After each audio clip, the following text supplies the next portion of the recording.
The sky above Sector Gamma didn't just light up. It erupted.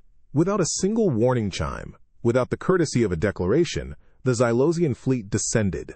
Their plasma lances carved incandescent scars across the atmospheric shield, tearing open the tranquil evening like cheap fabric.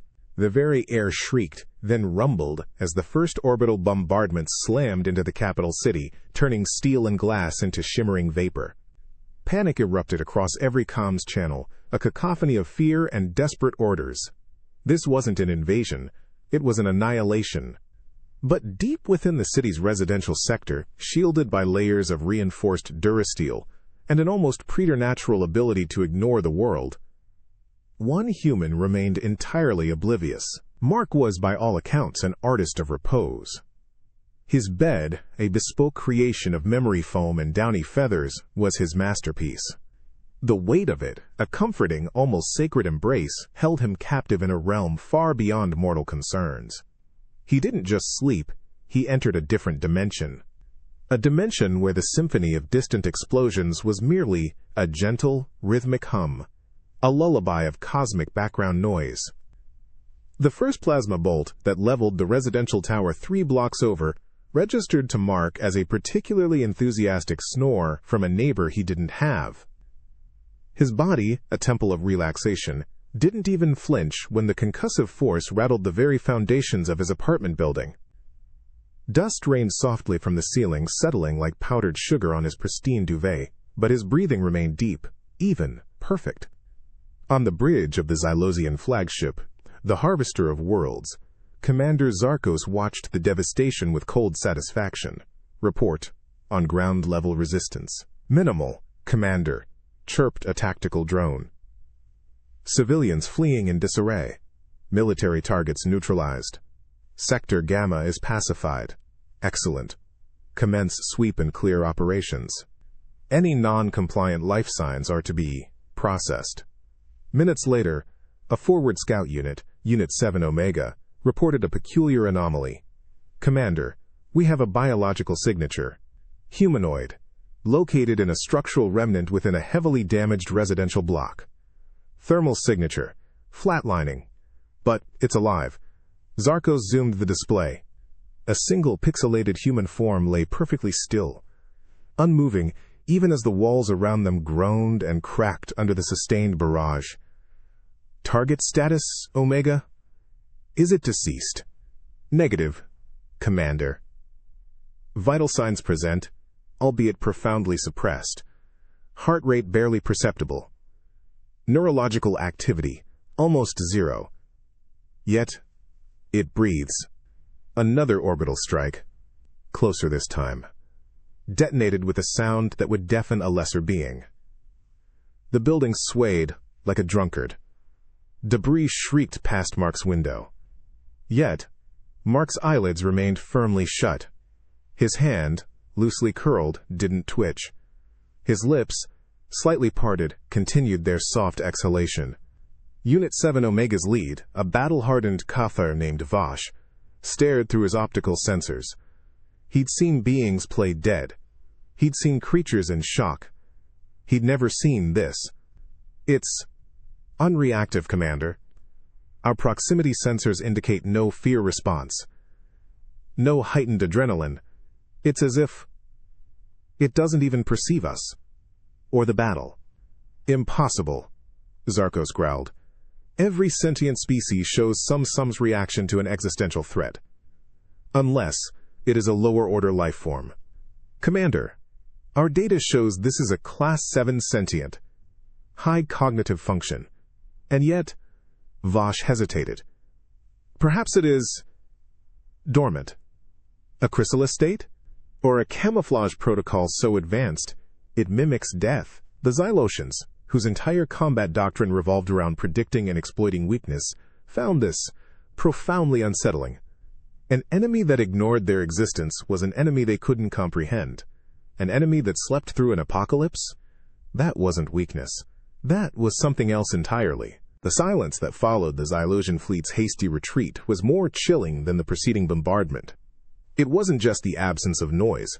It was a pregnant, heavy quiet, like the universe itself was holding its breath. Commander Zarkos, back on Asterix the Harvester of Worlds, paced his bridge, circuits in his head crest sparking with frustrated energy. Retreat.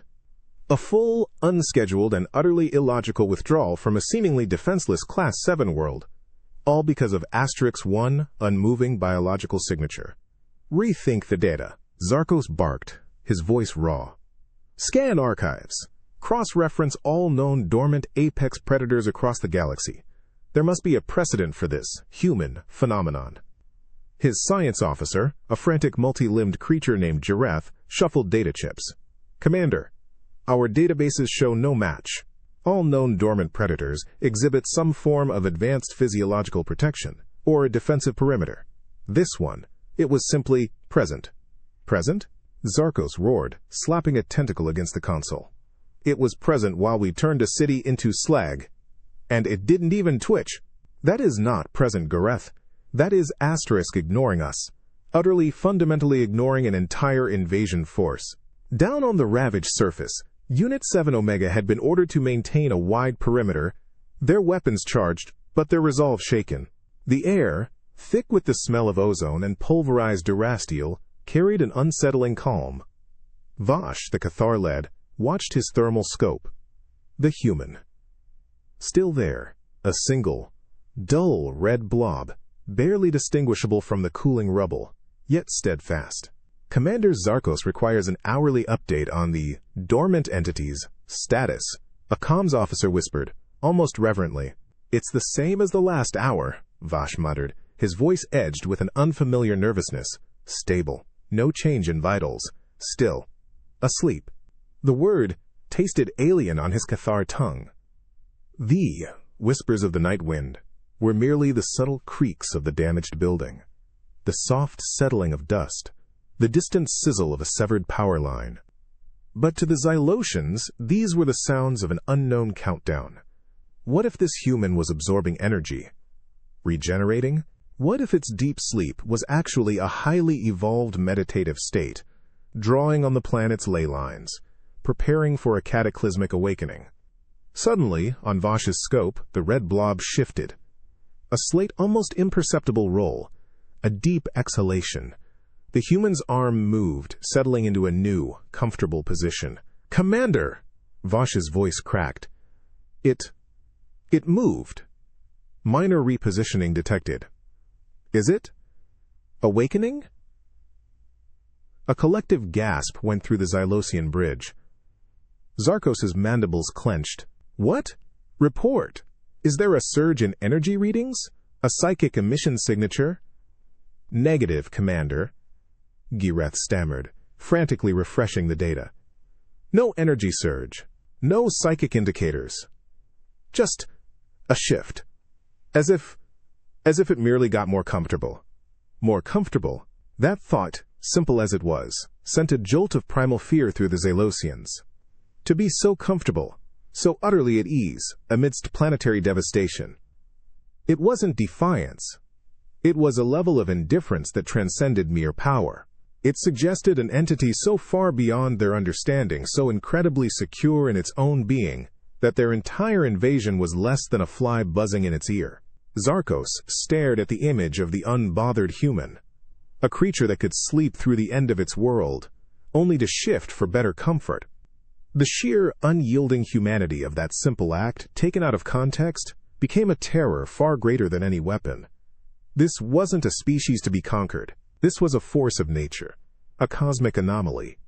The Xylosians, masters of war, suddenly felt like children poking a sleeping giant. The Xylosian fleet hadn't fled. Not precisely. They had merely executed a strategic reevaluation of high-threat asset parameters. Or, at least, that's what Commander Zarkos insisted, his multi-jointed fingers drumming a furious rhythm on his command console. But the truth hummed through every deck. They were utterly spooked. One single, unmoving human had broken their invasion. One individual, whose only discernible activity was an unnervingly consistent respiratory cycle, had sent a galaxy-spanning empire scrambling.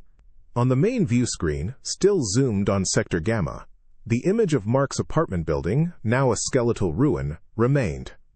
Inside, The thermal signature of the human stayed resolutely stable.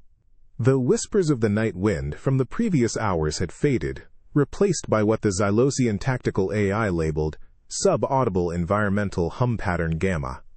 To the Xylosians, it was the sound of a planet, a threat, holding its breath. To Mark, still deeply ensconced in his featherbed, it was the comforting, almost rhythmic thrum of something distant, a lullaby of distant drums echoing softly in the caverns of his unconscious mind. "Commander, our deep scan probes detect no psionic emissions," reported Gareth, his voice a nervous rasp. "No unique energy signatures, no cloaking fields. It is simply a human. Asleep." Zarkos slammed a tentacle on the console. "Asleep? For 27 cycles through a planetary bombardment? That is not asleep, Gareth. That is a display of preternatural resilience, a physiological anomaly that defies all known xenobiological models. What if its rest period is merely a precursor? A charging phase for some devastating ability?" The bridge fell silent. The thought hung heavy in the air, thick with ozone and fear. Below, the surface of Sector Gamma lay scarred and smoldering, yet eerily peaceful. No rescue efforts had begun. No desperate survivors crawled from the rubble. The Xylosians' retreat had left a vacuum, a terrifying stillness. This silence, this profound absence of human panic or military counterattack, only amplified their paranoia. Was this part of the human strategy? Lure them in, unleash devastating attacks, then lull them into a false sense of security while the true threat recharged? Mark, meanwhile, was having a truly excellent dream. He was a giant, a colossal mountain of pure, unadulterated comfort. Tiny things, little buzzing gnats and distant thunder, tried to bother him, but they just melted into the background hum of the universe. He shifted again, a low groan of contentment rumbling in his chest. His brain, a marvel of human ingenuity, had expertly filtered out the collapsing buildings, the plasma fire, the fear-induced alien retreat, and processed it all into a dreamscape of unparalleled tranquility. Vash, still on perimeter watch in a heavily armored hovercraft, watched the human's thermal signature shift again. A new, barely perceptible vibration echoed through the ground beneath his craft. It wasn't the Xylosian fleet. It was the building settling, sighing after its ordeal. But to Vash, it felt like the pulse of the planet itself, beating in time with the human's deep, rhythmic breath. He sent an urgent report. "Commander, increased ground vibrations detected. Possible subterranean activity associated with dormant entities repositioning." Zarkos' eye stalks swiveled to the report. Subterranean activity? That settled it. The human wasn't just sleeping, it was burrowing, establishing a deeper root system, preparing for a cataclysmic awakening. The audacity of it. To endure their fury, then simply burrow deeper into the planet, unfazed. The Xylosians, masters of cosmic conquest, understood overt aggression. They understood strategic retreat, but they did not understand profound, immovable, utterly oblivious human rest. And sometimes, the most terrifying thing in the universe isn't a roar, but a snore. The reek of ozone and pulverized synthcrete hung heavy in the atmosphere above Sector Gamma, an acrid perfume of devastation.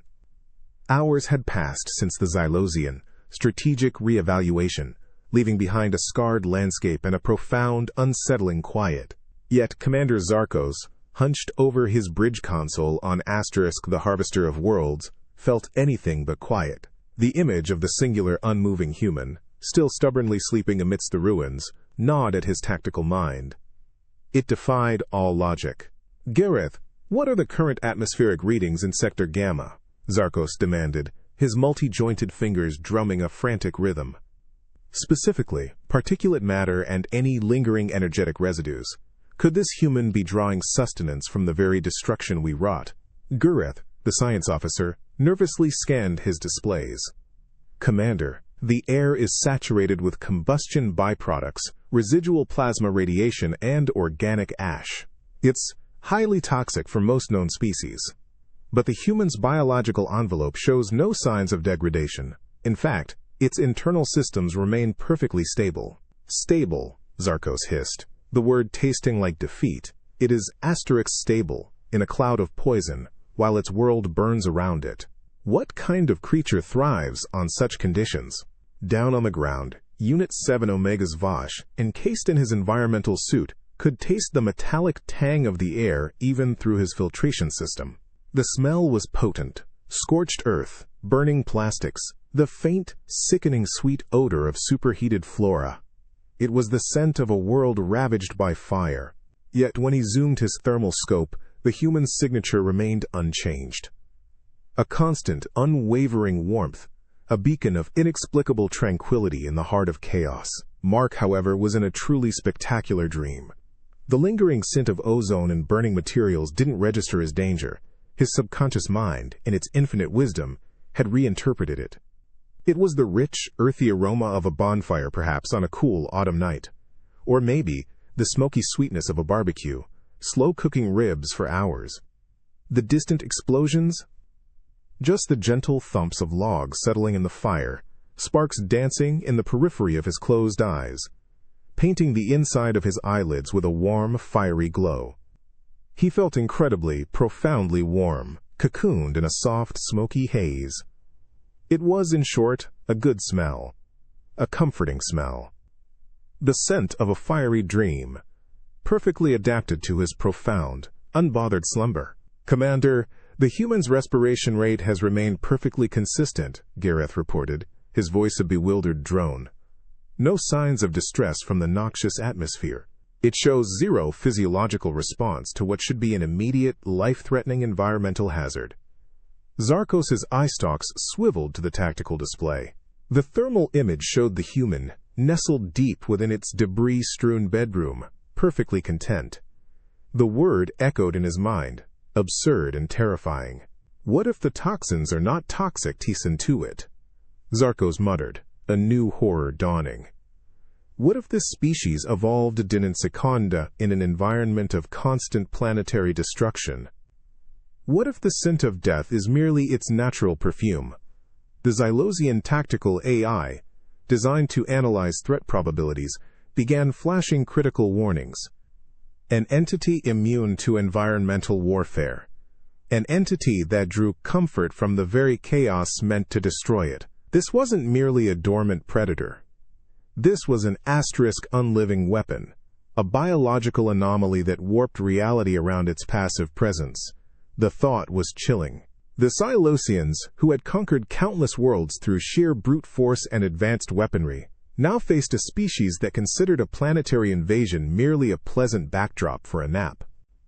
The silence that blanketed Sector Gamma was not the comforting quiet of a completed mission. It was a suffocating, unnatural stillness, a void where screams and explosions should have been but weren't. For the Xylosian fleet, hovering nervously in high orbit, this absence of sound was more terrifying than any planetary defense grid. Commander Zarkos, his multifaceted eyes scanning the main view screen, felt a cold tendril of unease coil around his central processing organ. This wasn't the silence of victory. This was the wrong kind of silence. "Report!" Zarkos snapped, his voice echoing too loudly on the bridge of Asterix, the Harvester of Worlds. "What is the status of the dormant entity?" Gareth, the science officer, shuffled his data slates, his multi-limbed frame quivering slightly. "Commander, the human's vital signs remain utterly stable. Respiratory rate, heart function, neurological activity, all within normal parameters for a deep rest cycle. No changes since our last report." "No changes," Zarkos repeated, his mandibles clenching. "Not even a twitch. We glassed 3 orbital platforms, pulverized 2 military garrisons, and this creature, it sleeps, in the ruins of its own home, unfazed." The raw, unsettling truth hung heavy. The Xylosians had inflicted unimaginable devastation, yet the one target they couldn't comprehend, the single unmoving human, remained utterly unbothered. This wasn't resilience. This was a mockery of their power. Down on the scorched surface, Unit 7 Omega maintained its perimeter. Vosh, the Cathar lead, watched the skeletal remains of Mark's apartment building through his enhanced optics. The air was still, thick with the smell of scorched earth and pulverized durasteel. No wind stirred the debris. No animals scavenged. Even the atmospheric processors that usually hummed with life were silent. The only sound was the faint, almost imperceptible thump-thump of the human's heart, picked up by their hypersensitive long-range biosensors.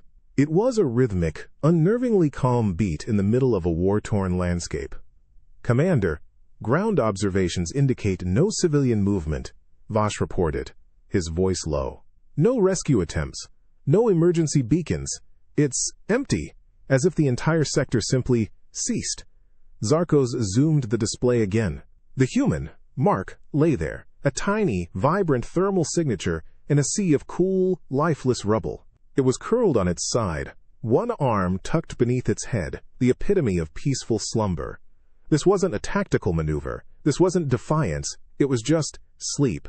And that fact, stripped bare of all strategic interpretation, was terrifying. The Xylosian tactical AI began flashing new analyses. Probability of species-wide synchronized dormancy event, 0.00001%. Probability of individual unique physiological immunity to environmental stressors, 0.000000001%. The numbers were meaningless in the face of the reality on screen. "This silence," Zarkos whispered, almost to himself. "It's a trap. It has to be. What if its deep sleep is contagious? What if it's a psychic dampener, lulling us into complacency before some devastating counterattack?"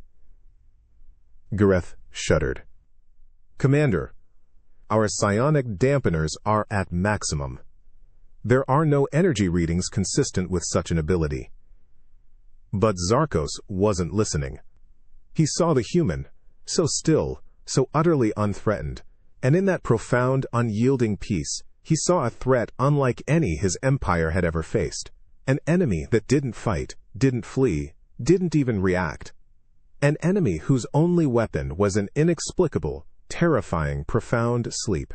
And sometimes, the absence of any expected response is the loudest, most frightening declaration of all. The chill that now crept through Sector Gamma wasn't just the cold grip of a post-bombardment night. It was a deep, pervasive dread, settling into the shattered infrastructure, into the very air.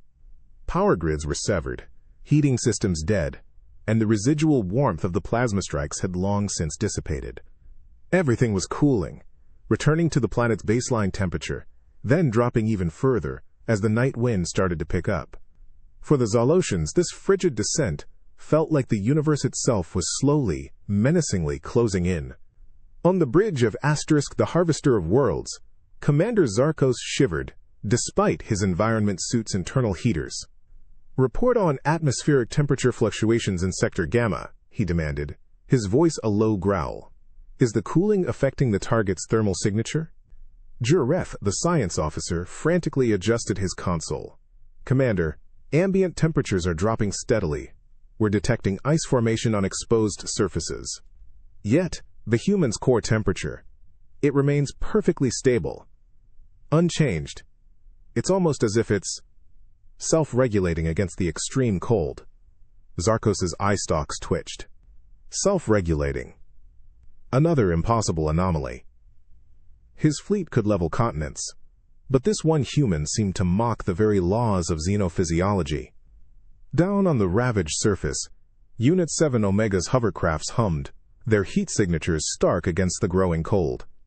Vosh, the Cathar-led, looked out at the ruins. Frost was forming on the skeletal girders of buildings, clinging like grim lace. He zoomed his external camera onto Mark's apartment building. The metal frame of a door, still somehow partially attached to a wall, glinted with a thin sheet of ice. The cold that clung to that doorknob felt ancient, an enduring chill left by a world's sudden demise. Yet, just beyond that freezing threshold, the human's thermal signature glowed a steady, unwavering red. Mark, oblivious to the encroaching frost and the alien terror it inspired, was having a magnificent dream. He was wrapped in the coziest blanket imaginable, a fortress of warmth. The distant hum of Xylosian ships monitoring him, combined with the creak of the freezing building, was nothing more than the gentle crackle of a fireplace. The increasing cold outside his ruined apartment only made the imaginary blanket feel warmer, thicker, more protective. His body, a miracle of human homeostasis, simply adjusted, his deep sleep insulating him from the harsh reality. He shifted, burrowing deeper into his feather bed, a faint smile on his lips. "Commander, the human just shifted again," Vash reported, his voice hushed. "No change in core temperature, despite the external cold. It seems unaffected." Unaffected. The word echoed on the Xylosian bridge. An entity that not only survived an orbital bombardment, but actively enjoyed the resulting toxic, freezing environment. What kind of primal force was this? Zarkos imagined its awakening, a sudden, explosive surge of heat, melting the ice, vaporizing the debris, perhaps even scorching the very atmosphere. The cold outside was merely a contrast, a way to make its inevitable fury seem even more devastating. The Xylosian fleet, poised to conquer, now hesitated. They were designed for battle, for calculated aggression, for overwhelming force. But they were utterly unprepared for an opponent whose greatest weapon was an inexplicable, profound, and utterly unshakable comfort. And sometimes, the most chilling form of superiority isn't a show of power, but the serene, unbothered warmth of a deeply sleeping human in a world turned to ice. The city of Sector Gamma was no longer a city. It was a canvas painted with chaos, a landscape of fractured memories and shattered dreams, where proud skyscrapers once clawed at the sky, now only twisted rebar jutted out like broken teeth. The streets, once bustling avenues of commerce, were now choked with the jagged debris of 1,000 homes, fragments of lives strewn like ancient cobblestones across a battlefield. The Xylosian fleet, still maintaining its bewildered orbit, watched this scene of utter desolation, but their gaze was fixed not on the ruins, but on the single, unchanging thermal signature nested deep within them. "Commander, 48 cycles since initial bombardment," Gareth reported, his voice tinged with an almost religious awe. "And the human, it continues its rest cycle. No discernible alteration in vital signs. The ambient radiation levels are still hazardous. Particulate matter remains critical, yet its physiological state is ideal." Zarkos slammed a tentacle against the armrest of his command throne. "Ideal? How can ideal be its state amidst this? This is a tomb, a monument to our destructive power, and it simply ignores it." The frustration was a live thing, coiling in his chest. Every tactical doctrine, every xenobiological principle, screamed defiance in the face of this incomprehensible human. Down on the ground, Unit 7 Omega moved silently, their hovercrafts kicking up fine dust from the pulverized streets. Vash, the Cathar lead, ran his optics over a discarded children's toy, half buried in a pile of twisted metal. A small, vibrant blue shuttle, its tiny wings bent. He then shifted his gaze to the ruined apartment building that housed the human. He could almost feel the weight of yesterday in the air, the ghosts of normalcy clinging to every piece of debris. Yet, through it all, the human's calm, unwavering thermal signature continued its steady beat. Mark, blissfully unaware of the galaxy-spanning debate he was inspiring, was dreaming of the most comfortable pillow in the universe. The lingering taste of dust and concrete in the air, a faint metallic tang, simply registered as the satisfying aftertaste of a particularly good, hearty breakfast he'd forgotten he ate. The endless debris outside his window, the cobblestones strewn with yesterday, were merely the soft, lumpy contours of an unimaginably vast, fluffy cloud on which he floated, utterly weightless. He stretched. A blissful, slow movement, his mind interpreting the slight friction of displaced rubble as the comforting slide of a perfectly smooth sheet. "Commander, the entity just initiated a full-body stretch. Sequence!" Vash transmitted, his voice tight. "No signs of awakening. Appears to be an enhancement of its current rest state." "A full-body stretch!" Zarkos stared at the monitor, his multifaceted eyes widening. The sheer audacity! To experience planetary devastation and process it into a more comfortable nap. This wasn't merely a species. This was a cosmic joke, played at the expense of his entire invasion force. The Xylosians, who had sought to instill fear, now felt it. A cold, alien dread born from the most profoundly human act of all. A really, really good sleep. Sometimes, the most resilient beings aren't those who fight back, but those who are so utterly unbothered they don't even notice you were there. 52 cycles. 52 long, agonizing cycles had passed since the Xylosian fleet first descended upon Sector Gamma. 52 cycles of orbital bombardment, ground assaults, and a subsequent bewildered standoff. And for every single one of those cycles, the human had remained perfectly, stubbornly, bewilderingly asleep.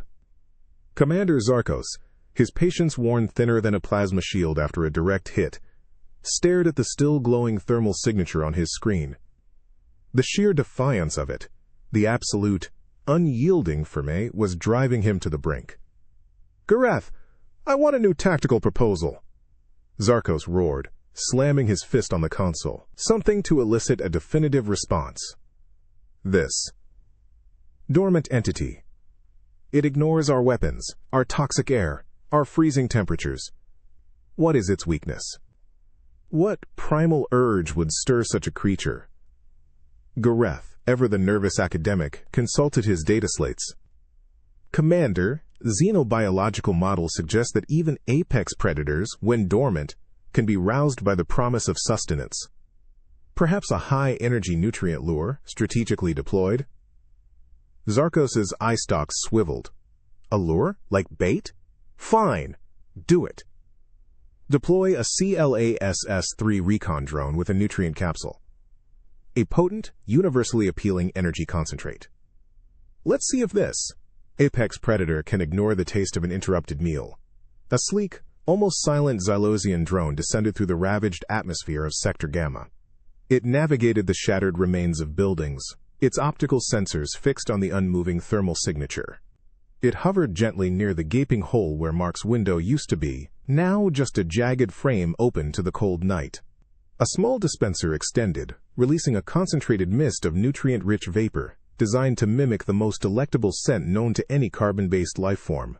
It was a potent, artificially engineered aroma of roasted meat, sweet fruits, and energizing sugars, a culinary siren call. Down in his featherbed, Mark stirred. Not truly stirring, not waking, but his subconscious mind picked up on the subtle, rich aroma now drifting into his shattered apartment.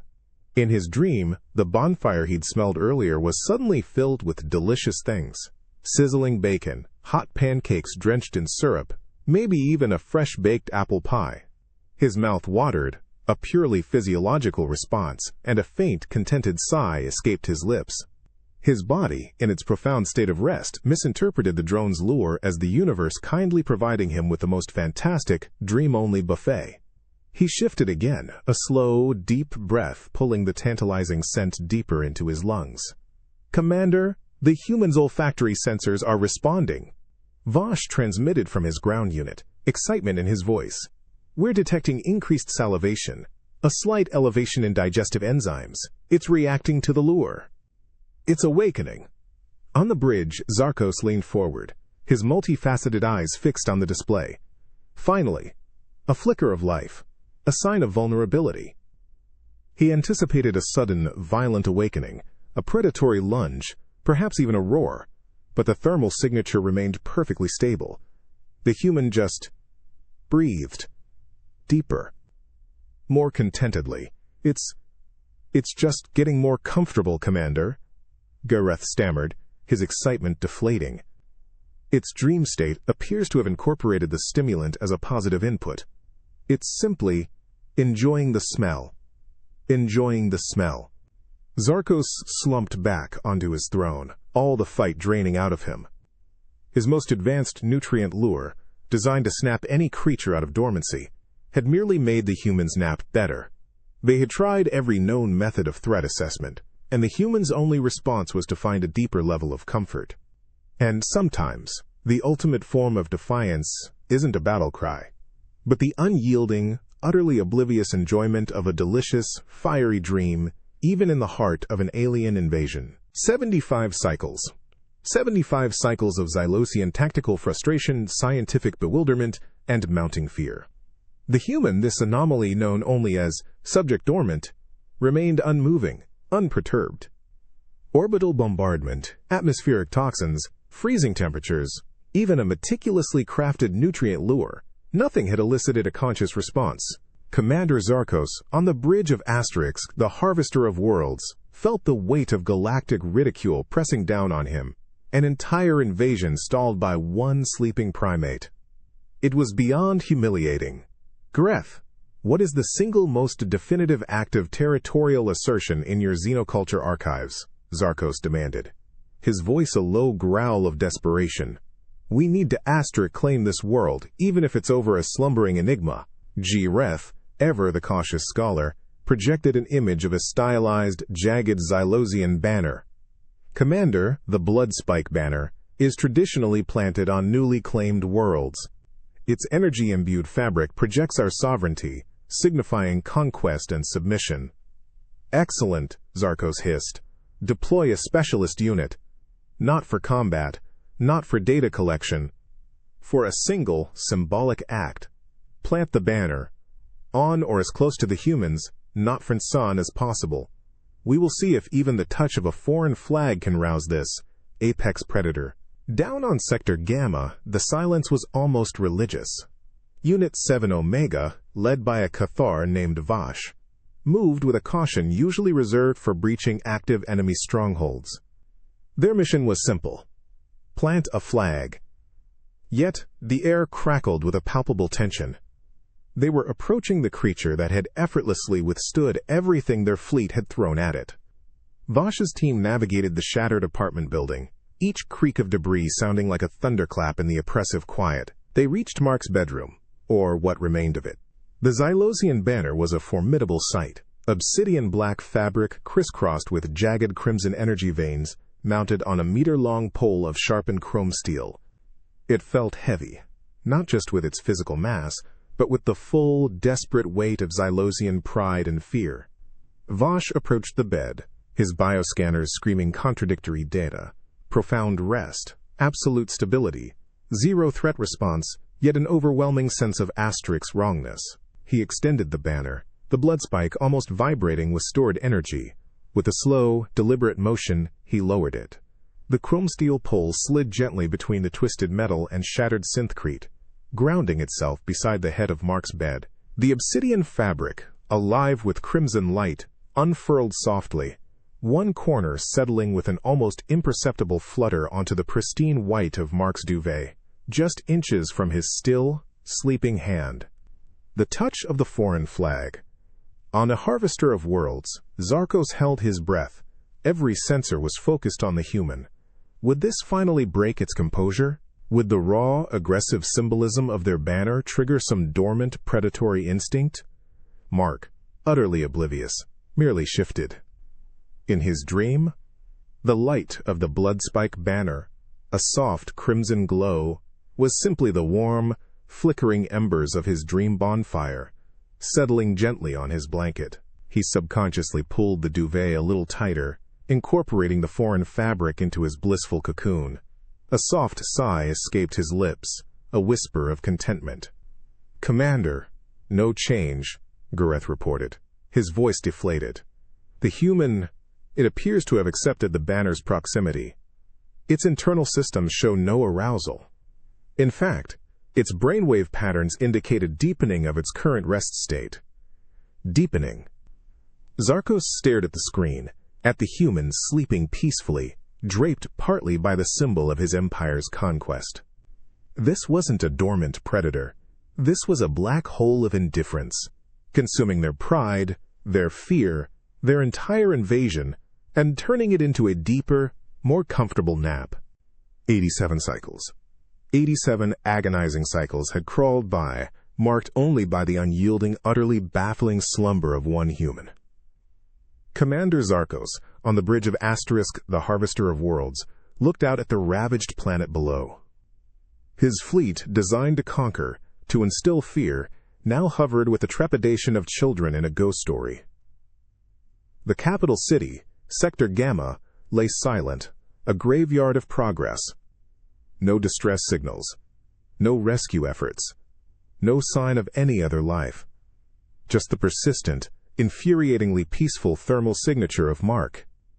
"Jareth, Final comprehensive scan of Sector Gamma, Zarkos ordered, his voice hollow.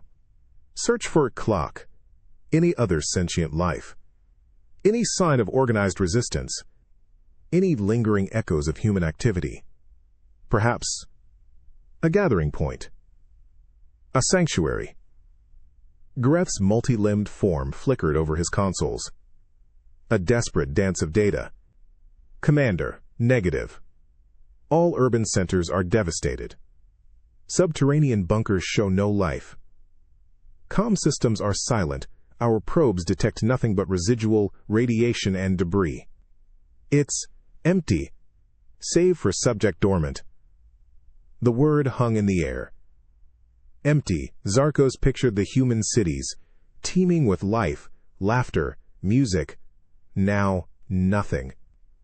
Like an alehouse after closing, the echoes of joy faded, leaving only a profound, chilling stillness.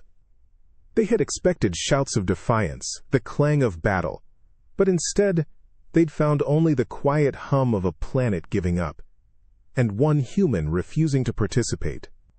Down on the ground, Unit 7 Omega received the final orders. Maintain passive surveillance for 3 more cycles. Then, full system disengage. Prepare for jump. Vash, the Cathar lead, watched his scope. The blood spike banner, still impaled beside Mark's bed, shimmered faintly, a useless testament to a conquest that never happened.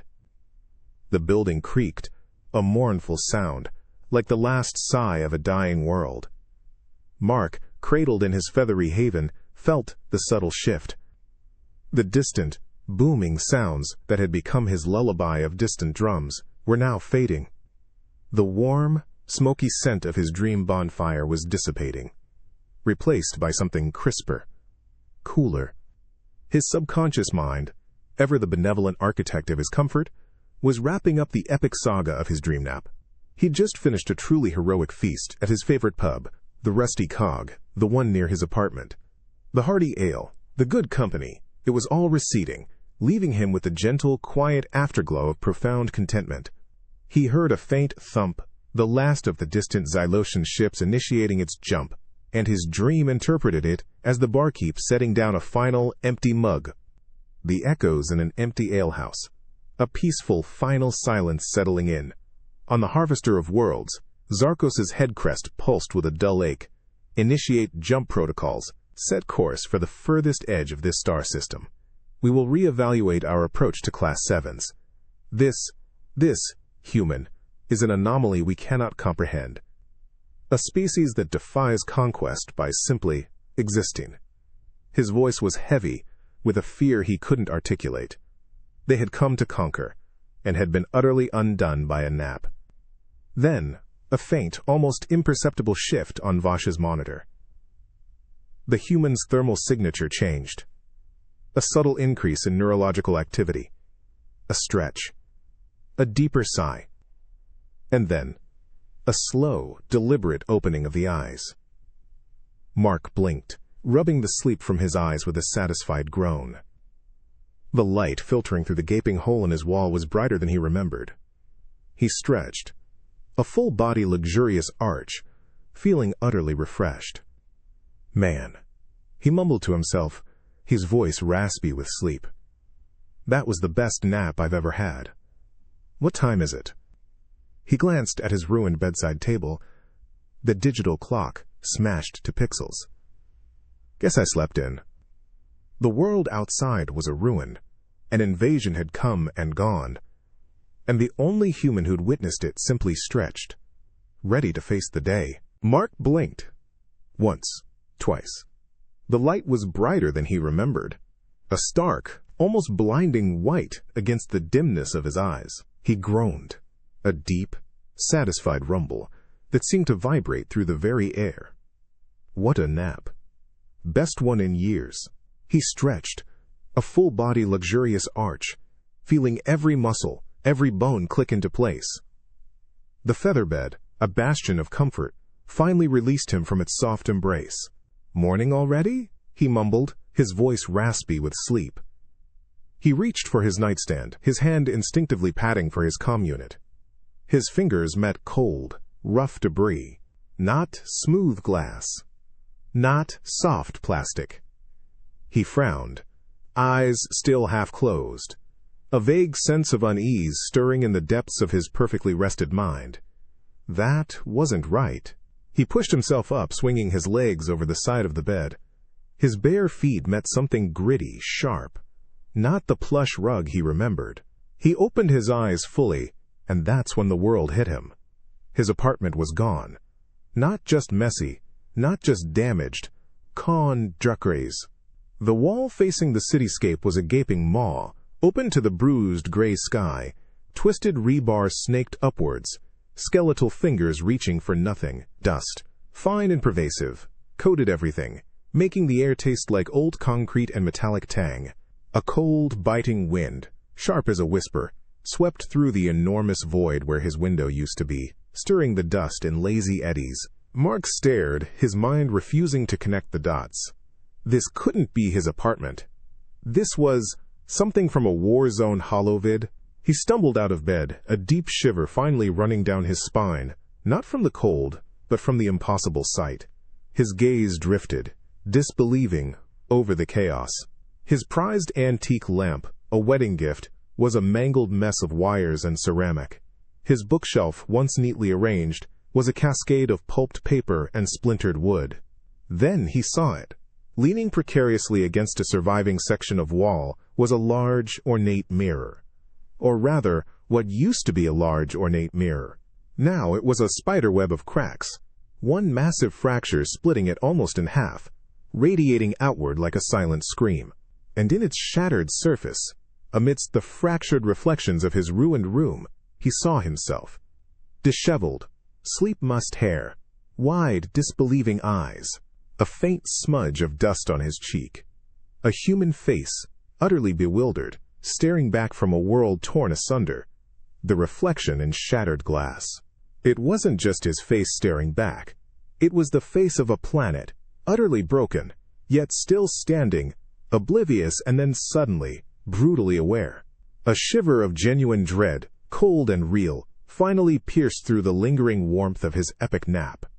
This wasn't a dream. This wasn't some cosmic joke. This was real, and he had slept through every single second of it. The silence now was deafening. It wasn't just the absence of sound, it was the absence of asterisk life. He was alone, in the literal wreckage of his home.